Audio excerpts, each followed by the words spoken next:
পশ্চিম পুকুরের আত্মা। বাংলার এক শান্ত গ্রাম চরকালিপুর। গ্রামের পশ্চিম প্রান্তে একটা পুরনো পুকুর আছে, চারপাশে ঘন শ্যাওলা আর বটগাছের শেকড়ে ঢাকা।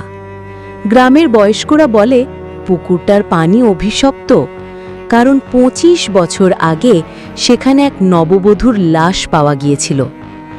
গল্প অনুযায়ী সেই নববধূ মলিনা বিয়ের পর প্রথম পূর্ণিমার রাতে রহস্যজনকভাবে হারিয়ে যায়। কয়েকদিন পর গ্রামের ছেলেরা পুকুরে মাছ ধরতে গিয়ে তার লাশ ভাসতে দেখে। চোখগুলো ফাঁকা গহ্বরের মতো, মুখে ভয়ের বিকৃত চিহ্ন। তার মৃত্যুর রহস্য আজও কেউ ভেদ করতে পারেনি। ২০২১ সালের বর্ষার এক রাতে গ্রামের যুবক রাজীব বন্ধুদের সঙ্গে আড্ডা দিয়ে বাড়ি ফিরছিল। বাড়ি যাওয়ার শর্টকাট ছিল পশ্চিম পুকুরের ধারে সরু এক পথ। সবাই বলেছিল রাতে ওই পথ না যেতে, কিন্তু রাজীব কুসংস্কার মানত না। পুকুরের ধারে আসতেই হঠাৎ বাতাস ঠান্ডা হয়ে গেল, যেন বরফের গায়ে হাত দিয়েছে। কাক ডাকতে শুরু করলো অদ্ভুত সুরে। রাজীবের কানে ভেসে এলো মৃদু কান্নার শব্দ। সে টর্চ জ্বালিয়ে দেখল পুকুরের ঘাটে সাদা শাড়ি পরা এক মহিলা বসে আছে, চুল ভিজে কপালে লেপ্টে আছে। রাজীব এগিয়ে গিয়ে বলল, আপনি এখানে কেন বসে আছেন? মহিলা ধীরে ধীরে মাথা তুলল। তার চোখ নেই, শুধু রক্তমাখা ফাঁকা গর্ত। মুহূর্তেই পুকুরের পানি বুদবুদ করে উঠল আর চারপাশে কুয়াশা ছড়িয়ে পড়ল।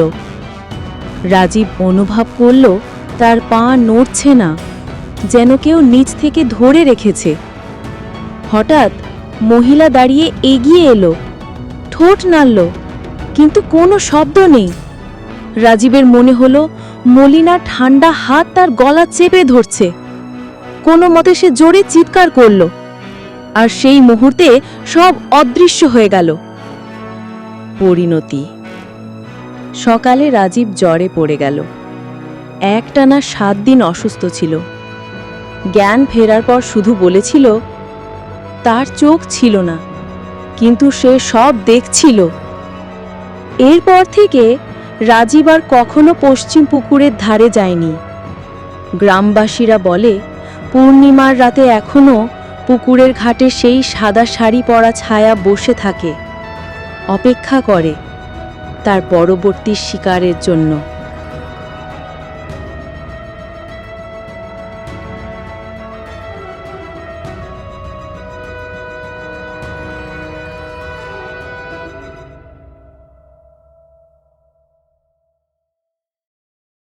আমাদের ইডিট বাংলা চ্যানেলটি সাবস্ক্রাইব করে রাখুন সবার আগে ভিডিও পেতে, এবং লাইক কমেন্ট করতে ভুলবেন না।